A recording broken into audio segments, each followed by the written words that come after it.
अस्सलाम वालेकुम एवरीवन। इस वक्त हम पढ़ रहे हैं बीकॉम पार्ट 1 आईटीबी और बीकॉम पार्ट 1 आईटीबी जो है उसके अंदर आज जो हमारा टॉपिक होगा वो बहुत ही इम्पोर्टेंट टॉपिक है जिसका नाम है economic environment. Economic environment basically मैं ये समझता हूँ कि एनवायरनमेंट के चैप्टर में दो सबसे इम्पोर्टेंट है, एक टेक्नोलॉजिकल एनवायरनमेंट और दूसरा इकोनॉमिक एनवायरनमेंट। तो आज हम जो बात शुरू करेंगे वो इकोनॉमिक एनवायरनमेंट से बात शुरू करेंगे।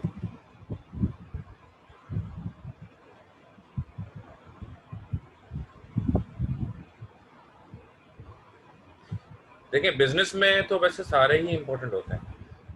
हर पहलू से आपको अच्छी तरह चीज़ों को समझ लेना चाहिए, देख लेना चाहिए और उसके बाद ही अपने कारोबार को शुरू करना चाहिए। लेकिन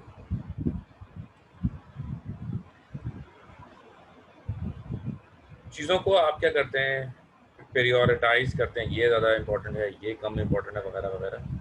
तो उस हिसाब से अगर देखा जाए तो इकोनॉमिक एनवायरनमेंट बहुत ज़्यादा अहम होता है। ठीक है, अच्छा, describe economic environment in some detail. Sir बोलिए। सर आई थिंक आपने सेक्शन ए में नहीं करवाया पॉलिटिकल एनवायरनमेंट। कोई बात नहीं, कोई बात नहीं, हमारे पास वहाँ से नहीं है काम। सही है, सही है, मैं समझ गया, बेसिकली मैं समझ चुका हूँ। अब मैं आपको उसकी वीडियो, रिकॉर्डेड वीडियो दे दूंगा अभी क्लास के बाद, कल दोपहर तक दे दूंगा ओके सर। रिकॉर्डेड वीडियो, क्योंकि वो क्लास हो चुकी है, वो रिकॉर्ड भी है, तो मैं आपको वो सेंड कर दूंगा, बेफिक्र रहें आप। मैं समझ गया था कि क्या हुआ है। सेक्शन बी में शायद हम थोड़ा सा आगे निकल गए थे, सेक्शन ए की क्लास नहीं हो पाई थी, तो मैंने यही सोचा था कि आपको मैं रिकॉर्डेड वीडियो दूंगा उसकी। ठीक है, टेंशन नहीं लें आप सेक्शन ए वाले। Okay sir. अच्छा जी, तो अभी इकोनॉमिक एनवायरनमेंट देखिए, वो देखें टेक्नोलॉजिकल एनवायरनमेंट तो आप दोनों को मैंने पढ़ा दिया था। आपने याद कौन से करने हैं? बेसिकली आपने याद करने हैं दो। एक आपने जो याद करना है वो ये है, जो मैं इस वक्त आपको पढ़ा रहा हूँ, और दूसरा वो है जो टेक्नोलॉजिकल एनवायरनमेंट। दो ही याद करने वाली आपने। मुझे ठीक सर है, आपने कहा था टेक्नोलॉजी एनवायरनमेंट आप शॉर्ट करके बताएंगे, मगर आपने वो भी नहीं बताया था। शॉर्ट मैंने कर दिया, वो मैं अभी आपको हाईलाइटेड दिखा देता हूँ। तो वो ये है कि अभी आप कर लीजिएगा। चले, मैं पहले वही दिखा देता हूँ। जहाँ तक मुझे याद है मैंने शॉर्ट कर दिया था, नहीं हुआ वो, बस बस नहीं हुआ वो। अच्छा जी, ये देखें, ये है 10 नंबर का, ये आता है, और अगर हम देखें तो ये ठीक ठाक लंबा चौड़ा हुआ हो। ओहो, चलें जी, सब तैयार हैं स्क्रीनशॉट लेने के लिए? सबर तो करो, सबर तो करो। सबर क्यों नहीं हो रहा? बता रहा हूँ ना कितना शॉर्ट का। एक तो डियर स्टूडेंट्स, ये जो हाईलाइट मैंने कर दिया सिर्फ यही करना है, टेक द स्क्रीनशॉट। 1 2 3। ठीक है जी, स्क्रीनशॉट आपने ले लिया यकीनन। इसमें से हम नीचे चलते हैं। ये पूरा आपको जो हाईलाइट मैंने नहीं किया, पूरा आपको नहीं करना, ठीक है ना। अब हो गया शॉर्ट, अच्छा खासा शॉर्ट कर दिया। ठीक है, stages of technology, the starting point of technology was blah blah blah 1960। 1960 से शुरू करो, 1690 को कौन पूछता है यार अब। यस,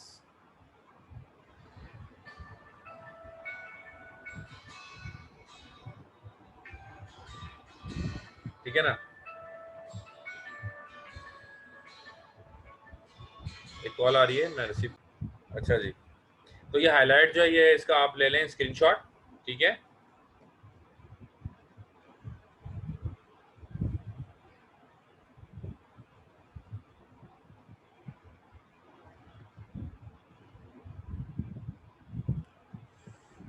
ये लें जी, again is take the screenshot. बस इतना ही करना है, ठीक है ना। ये हो गई बात किसकी? टेक्नोलॉजिकल एनवायरनमेंट की पूरी बात हो गई। ठीक है,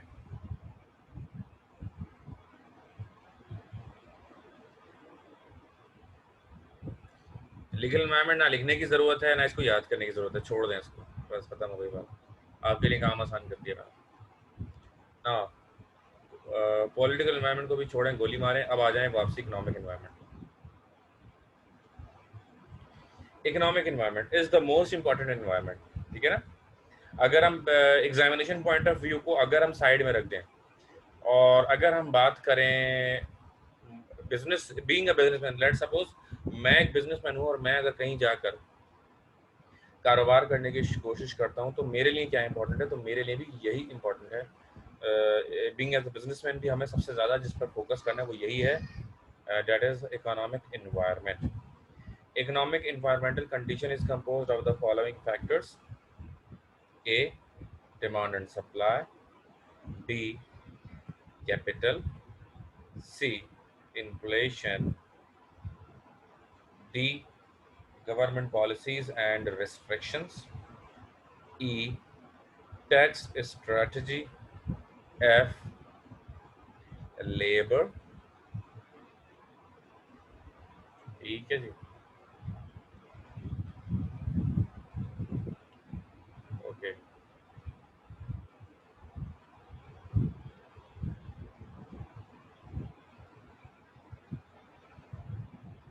अब इकोनॉमिक एनवायरनमेंट क्या होता है? पैसे से रिलेटेड तमाम चीज़ें जो आपको इन्वायरमेंट में देखनी होती हैं उन्हें कहा जाता है टेक्नोलॉजिकल एनवायरनमेंट। ये वाइब्रेट माइंड्स के नाम से कौन है? अपना माइक ऑन करके मुझे बताएं, क्योंकि इट इज़ नॉट अलाउड कि कोई भी अलग नाम आप इस्तेमाल करें। या तो आप बता दें, नहीं तो आपको रिमूव करना पड़ जाएगा फ़ौरन, ठीक है? जो न्यू स्टूडेंट्स हैं वो भी जरा चैट में अपना नाम और बता देंगे आपने कब ज्वाइन किया है, ताकि आपको मज़ीद गाइडेंस मिलेगी। मेरा नंबर आप लोग नोट कर लीजिएगा, 0346215939। आप मुझसे रब्ता कर सकते हैं। जी, कौन, किसी का माइक ऑन हो गया? अच्छा, जी, क्या नाम अस्सलाम है बेटा? वालेकुम सर। जी, अपना नाम? जी मेरा नाम नाज़िया है और मैंने इंजीनियरिंग से इंटर किया है, तो अब मैं ये फर्स्ट क्लास है। इंटर मैंने 2 इयर्स पहले किया है, 2-3 इयर्स हो गए तकरीबन ना। ठीक तो है, ठीक। मैंने इससे पहले कॉमर्स बिल्कुल नहीं पढ़ी और मुझे बिल्कुल भी आइडिया नहीं है कि क्या मतलब अकाउंटिंग में क्या सब होता है और आईटी भी ये सब। तो सर ने मुझे 3 डेज़ के लिए अलाउ किया डेमो क्लास के लिए, तो मैंने कभी ऑनलाइन भी नहीं पढ़ा। तो उन्होंने कहा है कि आप ट्राई कर लें, अगर राइट। समझ आता है तो फिर आप एडमिशन फॉर्म सबमिट करवा दीजिएगा। अच्छा, किन से बात हुई थी आपकी? आई थिंक उनका नाम सर हसीब था, वो रिसेप्शन पे, अच्छा, अच्छा, ठीक। उन्होंने ही मुझे ग्रुप में ऐड किया है। सही, सही, थैंक यू। सही। चलें।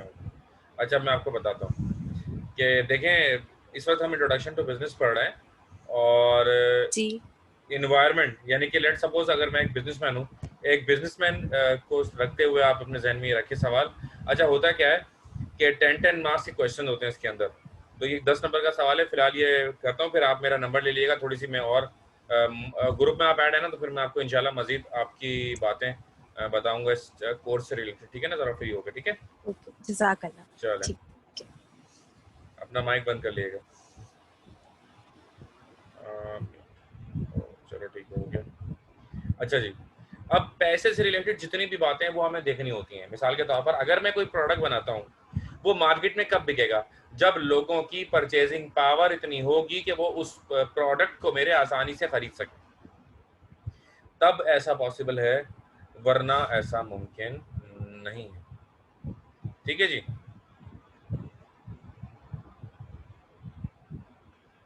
इसी तरह और क्या चीज़ें इसमें आ जाती हैं?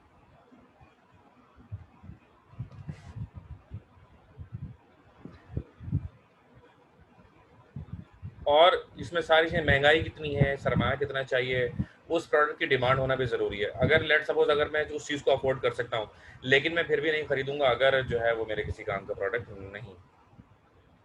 ठीक है जी, तो बात शुरू करते हैं। The first one is demand and supply. According to Peter Drucker, the purpose of the business is to create customers. ठीक है जी, पीटर ड्रकर ने क्या कहा, बिजनेस का पर्पस क्या होता है? The purpose of business is to create customers. तो बिजनेस का पर्पस ये है कि भाई कस्टमर्स क्या हो जाएं, कस्टमर्स हमारे क्रिएट हो जाएं। Customers create demand for the products. जब आप कस्टमर को क्रिएट कर लेते हैं तो कस्टमर क्या कर क्रिएट करता है? कस्टमर क्रिएट डिमांड करता है।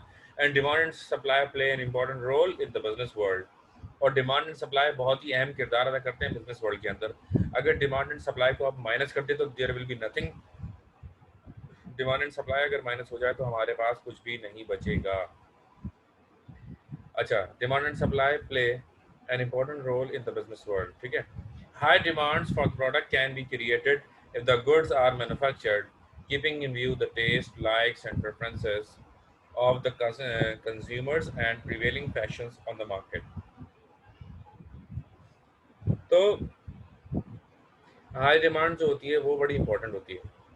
जब हाई डिमांड होती है तो जो आप सामान बना रहे हैं, आपकी हाई डिमांड कैसे क्रिएट होगी? आप पहले लोगों के लाइक्स डिसलाइक को पता होना चाहिए, उनकी प्रेफरेंसेस का पता होना चाहिए, उनकी पसंद और नापसंद का पता होना चाहिए।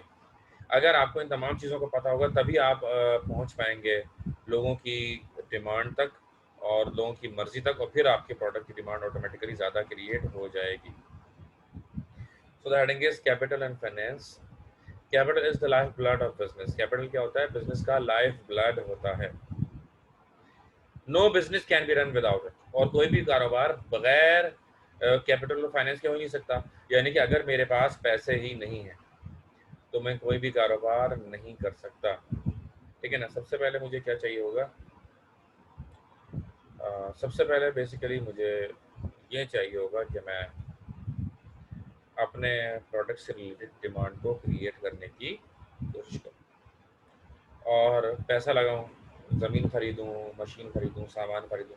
जब ये तमाम चीज़ें मैं खरीद कर लगाऊंगा कारोबार के अंदर, तभी मेरा कारोबार हो पाएगा, तभी जो है वो चीज़ें सारी मेरी अलाइन हो पाएंगी। So capital is the life blood of business. No business can be run without it. Businesses need money at every step, whether they are manufacturing, buying, selling, or service concern. अब कोई भी काम हो जाए आप उठाएं, सबसे पहले जो चीज़ आपको चाहिए होगी debt will be the capital और फाइनेंस, क्योंकि उसके बगैर तो कारोबार मतलब जीरो जो है वो ही ये कहलाता है। इसके बगैर कोई चीज़ मुमकिन नहीं। अच्छा, अब कैपिटल आएगा कैसे? कैपिटल हासिल करने के लिए, अपने कारोबार में कैपिटल लगाने के लिए और उसे हासिल करने के लिए आपके पास कुछ चीज़ें होती हैं, लेकिन आपको चीज़ें भी इसमें बताई गई हैं एक एक करके। सबसे पहले आप पैसा कहाँ से लगा सकते हैं? सबसे पहले आप पैसा लगा सकते हैं अपनी जेब से, तो उसको कहते हैं financing by capital.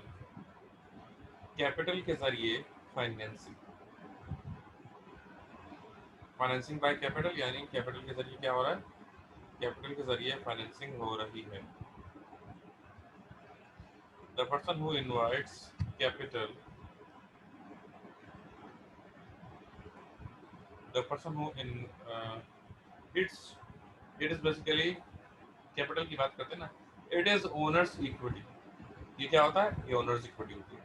The person who invest capital gets return on it in the form of profit or dividend।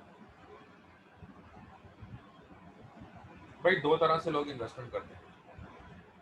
एक इस इन्वेस्टमेंट होती है सोल प्रोप्राइटरी इन्वेस्टमेंट। ये जो सोल प्रोप्राइटरी इन्वेस्टमेंट होती है, इसमें ये होता है कि आप अकेले सारी की सारी इन्वेस्टमेंट करते हैं, और क्योंकि आप सारी की सारी इन्वेस्टमेंट खुद कर रहे होते हैं तो सारा का सारा प्रॉफिट भी आपको मिलता है, और उसको प्रॉफिट ही कहते हैं। उसका नाम भी, टर्मिनोलॉजी भी हम प्रॉफिट ही यूज़ करते हैं। लेकिन अदर साइड क्या है हमारे पास? अदर साइड होती है हमारे पास जिसका प्रॉफिट को डिविडेंड कहते हैं। उसकी वजह क्या है? उसकी वजह ये है कि आप इन्वेस्ट करते हैं शेयर्स, यानी कि यू बिकम शेयर होल्डर। 1%, 2%, 5%, 10%, 50%। जब आप किसी कंपनी के अंदर शेयर होल्डर बन जाते हैं तो आपको जो प्रॉफिट मिलता है उसे कहा जाता है डिविडेंड। ठीक है? अच्छा जी। तो भाई कैपिटल इन्वेस्ट, अब अपनी जेब से पैसा लगाना कैपिटल कहलाता है। दूसरा तरीका क्या है? दूसरा तरीका है जी loan. Loan is the amount borrowed by the business. कारोबार के लिए जो आपने लोन ले लिया, कर्ज ले लिया, उसे लोन कहा जाता है। Loan is the amount borrowed bye business. The person or institution that lends money is known as creditor or bond holder, and the receiver is known as debtor or borrower। ठीक है? तो loan जो है वो amount होता है जो कि आप बिजनेस के लिए बोरो करते हैं, द पर्सन और institution that lends money creditor, यानी कि वो बंदा जो लोन दे रहा होता है उसे क्या कहते हैं, उसे कहते हैं क्रेडिटर। और वो बंदा जो लोन ले रहा होता है उसे कहते हैं डेब्टर, बोरोवर, ये दो नाम होते हैं उसके। The return on the lent money is called interest. और जो प्रॉफिट के ऊपर आपको जो ऊपर के पैसे देने होते हैं उसे क्या कहा जाता है जी, उसे इंटरेस्ट कहा जाता है।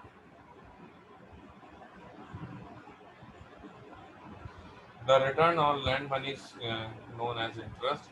Payment of interest is compulsory, no matter business earns profit or loss or not. मतलब अगर आप किसी से इंटरेस्ट पर पैसा लेते हैं, इंटरेस्ट पर पैसा लेने का सबसे बड़ा जो ड्रॉबैक है वो यही है कि आपका कारोबार प्रॉफिट कमा रहा है या नहीं, वो उनका कंसर्न नहीं, उन्हें अपने सिर्फ इंटरेस्ट से मतलब होता है। वो बोलेंगे भाई चाहे आप प्रॉफिट कमा रहे हैं या आपका लॉस हो रहा है, we don't concern about that, हमें इससे कोई कंसर्न नहीं है। व्हाट वी कंसर्न इज, हमारा जो कंसर्न है वो क्या है, डेट कि हमने इतना पैसा आपको दिया हुआ और हमें इतने परसेंट लाजमी आपसे इंटरेस्ट चाहिए। ठीक है जी, okay.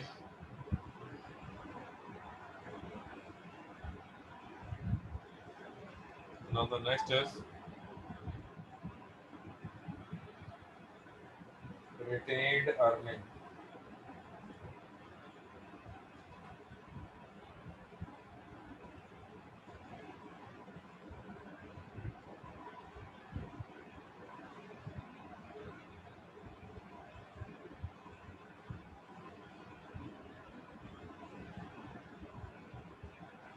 Now the next is retained earning. Retained earning भी बड़ा important होता है। अब retained earning क्या होता है? सबसे बेस्ट इन्वेस्टमेंट जो है ना वो retained earning होती है। This is another source of getting finance by a businessman. It is accumulated and unappropriated profits over the previous years. It is the cheapest available source of financing the business can use. ठीक है, तो ये एक another source होती है और there this is another source of getting financed by a businessman. It is accumulated and unappropriated profits over the previous years. It can it is the cheapest available source of financing the businessman can use. सबसे best तरीका क्यों होता है कि भाई देखें आपका मौजूदा जो बिजनेस चल रहा है उससे आप प्रॉफिट कमा के जमा करते जाएं तो उसे रिटेन नहीं कहते हैं, फिर आप उसको अगर कहीं पर इस्तेमाल करें तो ये सबसे बेहतरीन तरीका होता है इन्वेस्टमेंट का। अच्छा, now the next is inflation. Inflation refers to those economic conditions in which the purchasing power of money declines. Inflation किसे कहते हैं जी? ऐसी इकोनॉमिक कंडीशन को जिसके अंदर परचेजिंग पावर लोगों की कम होने पर, जैसे महंगाई होती है। पेट्रोल पेट्रोल की कीमत पहले कुछ और थी और अब कुछ और है। जैसे जैसे पेट्रोल की कीमत बढ़ती जा रही है, लोगों की पेट्रोल कंजम्पशन की जो पावर थी वो कम होती जा रही है। ठीक है, तो ये क्या है, ये है बेसिकली रिटेन्ड अर्निंग के बाद inflation. Inflation is created when money supply increases. Inflation कब क्रिएट होता है? when money supply increases without corresponding increase in production। जब पैसा जो है पैसे की सप्लाई को बढ़ा दिया जाए लेकिन उसके साथ साथ प्रोडक्शन लेवल को ना बढ़ाया जाए। मतलब पैसा तो बढ़ा लेकिन पैसा कहीं खप ही नहीं रहा। जब पैसा की आप प्रिंटिंग ज़्यादा कर देंगे और पैसा कहीं जाकर खपेगा नहीं, मतलब कहीं लगेगा नहीं, तो फिर क्या होगा, वो एक बोझ बन जाएगा। और जब बोझ बनेगा, जब मुसलसल आपकी पड़ा रहेगा वो पैसा, तो वो पैसा बेसिकली आपके लिए महंगाई का बाइस बन जाता है। आपने वो जुमला सुना होगा ना कि कदर खो देता है रोज रोज का आना जाना। तो भाई इसी तरह पैसे की जो ज़्यादा अवेलेबिलिटी होती है वो भी कदर खो देती है। पैसे की ज़्यादा अवेलेबिलिटी कदर खो देती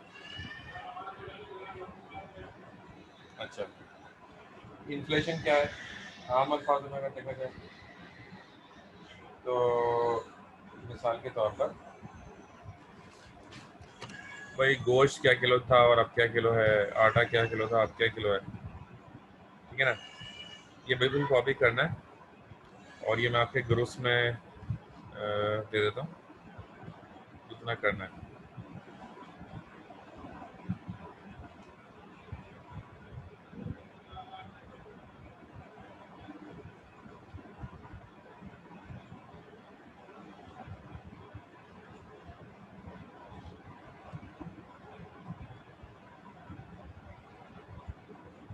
अच्छा जी, मैं ग्रुप्स में दे रहा हूँ आपके।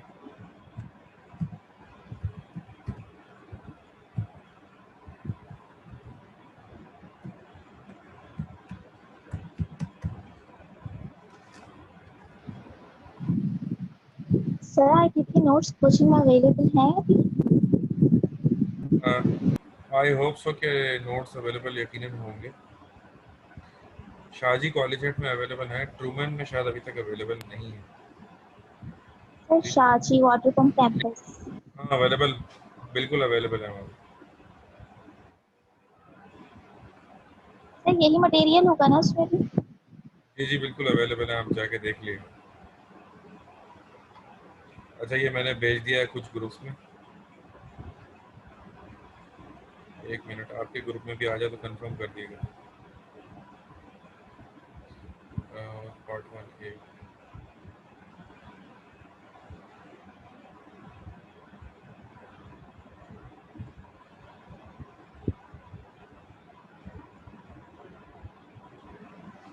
कोई है जिसके ग्रुप में ये अभी तक नहीं आया? सर हेलो जी, अपना नाम बताइए। सबा बेट टेस्ट आ गया अभी आया। सबा बेटा आ गया होगा आपके पास। मरियम फहीम, आप भी मुझे न्यू स्टूडेंट लग रही हैं। जी सर आ गया। ठीक है ठीक है, चलें आगे पढ़ते हैं।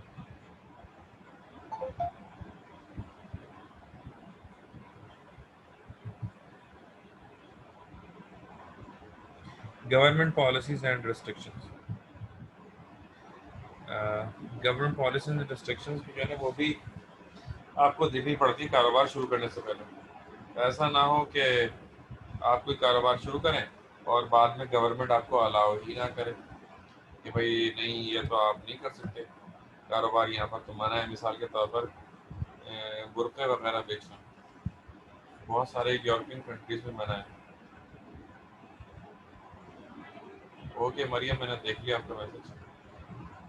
बेटा आपको मैं पिछले रिकॉर्डेड क्लासेस दूंगा, अगर आप बताइएगा कि आपका एडमिशन कंफर्म है या नहीं। इसके अलावा कोचिंग का भी मैसेज है आप सबके लिए कि जिनकी फीस पे नहीं है वो काइंडली फीस पे कर दें अपनी, ठीक है ना। उन्होंने मुझे ये भी कहा था, उन्होंने मुझे लिस्ट दी है, उसमें मैंने उस हिसाब से ऐड या डिलीट नहीं किया है खुद से। उन्होंने मुझे लिस्ट दिया है जिन्होंने फीस पे की है कि भाई सर आप इसलिए भी नहीं की क्लास लीजिएगा। तो खैर मैंने बोला नहीं यार बच्चे तो करा ही देते हैं, थोड़ा आगे पीछे कभी हो भी जाता है तो देख लेंगे हम इसका। खैर लेकिन बाहर फीस पे कराते हैं। गवर्नमेंट पॉलिसीज़ आपने देखनी है। अच्छा गवर्नमेंट पॉलिसीज़ में क्या आता है, टैक्स सिस्टम आता है और वहाँ का मज़हब भी बड़ा इंपॉर्टेंट होता है कि भाई कौन से मज़हब वाला मुल्क है। तो कोई भी अगर कोई चीज़ उनके मज़हब से जाकर टकराती है तो वो उसको लाइसेंस नहीं देते, उसका इजाज़त नहीं देते, ठीक है ना। मिसाल के तौर पर गाय के गोश्त की दुकान, अब इंडिया वाले क्योंकि गाय को खुदा मानते हैं, ठीक है ना, तो अब गाय की दुकानें जगह जगह वहाँ पर नहीं होती, गाय का गोश्त वहाँ पर गाय को काटा नहीं जाता, ठीक है ना, ये वहाँ पर है। अच्छा India is the biggest exporter of काव, तो वहाँ पर अजीब बात ये है, वाकई मुझे इंडिया की जो अजीब बात लगती है कि गाय को वो काटते नहीं लेकिन बेच देते हैं। तो सबसे बड़े जो दुनिया में सेलर है वो काव के वो हैं, क्योंकि खाते नहीं है तो वो सारे एक्सपोर्ट करते हैं। सारे नहीं है हिंदू ऐसे, लेकिन एक कुछ ज़्यादातर हिंदू ऐसे हैं जो गाय को खुदा समझते हैं। पाकिस्तान में सुअर का गोश्त नहीं आप बेच सकते। अगर आप पाकिस्तान में सूअर गोश्त वगैरह यूज़ करेंगे तो आपको पता ही होगा कि अंदाज़ा आपको होगा कि वो क्या करेंगे, वो आपको पकड़ के मारेंगे लोग। ठीक है जी। अच्छा जी, टैक्स स्ट्रेटेजी, आपने जो भी कारोबार आप शुरू कर रहे हैं आपने ये भी देखना होगा कि उसका टैक्स सिस्टम क्या कहता है, कितना टैक्स आपको लगता है, कितना नहीं लगता है। ठीक है ना, ये चीज़ भी बड़ी मैटर करती है।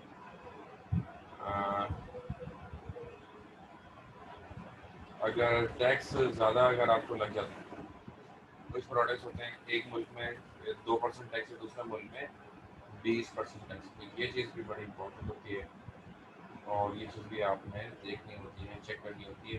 तमाम किस्म के टैक्सेस आपने चेक करने होंगे ताकि आप कॉस्टिंग सही कर सकें। अगर आप गलत कॉस्टिंग कर लें तो ये एक बहुत बड़ा इशू बन जाता है, गलत कॉस्टिंग, और इसकी वजह से आपको तमाम जो आपकी सोच होती है वो बिल्कुल अलग हो जाती है, चेंज हो जाती है, क्योंकि वो आप कर ही नहीं पाते जो आपने पहले से सोचा हुआ होता है। ठीक है,